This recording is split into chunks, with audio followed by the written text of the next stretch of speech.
But Mike Amor is just below me here at Ground Zero. Angela Cox is at the Pentagon in Washington, and Mike can tell us a little bit more about how New Yorkers are dealing with all of this, Mike.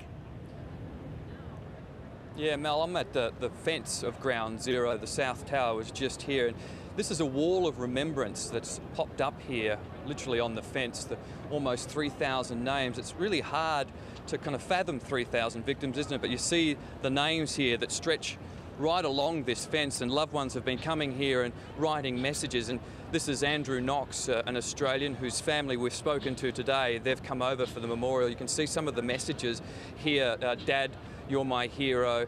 Very, very sad. One Australian who was very lucky not to be among those killed here was Daniel Finlay from Melbourne. Daniel was literally underneath the South Tower when it was struck. You'd seen the North Tower struck, and you came down here. Tell us what happened, Daniel. I did. I came down, and actually where we're standing, this is the path that the second plane took. It would have flown right over our heads here and hit the South Tower, which is, of course, standing right behind us. And you saw it, it flew almost over your head. After the first plane hit, I walked down, I wanted to see it. So I started to walk towards the South Tower, and I got about 50 meters away, and the second plane came in over the top of me here. Incredibly frightening, no doubt. No doubt. It was just an incredible, horrendous day. The explosion shook the ground like an earthquake. It was quite horrifying. And how important, Daniel, was it for you to come back for the memorial?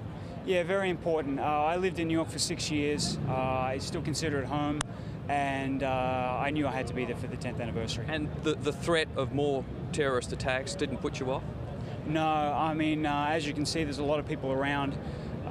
It's one of those things where you can't hide, and you can't be worried about those sort of things. Yeah. Daniel has taken some incredible photos on that day, and we're going to show you those on 7 News tonight. Just picking up on what Daniel said, lots of people around here. The streets around Ground Zero are closed, but so that's allowed a lot of people to come out into the streets. In fact, firefighters drinking here. A lot of firefighters from around the country have come for this memorial tomorrow. Mel.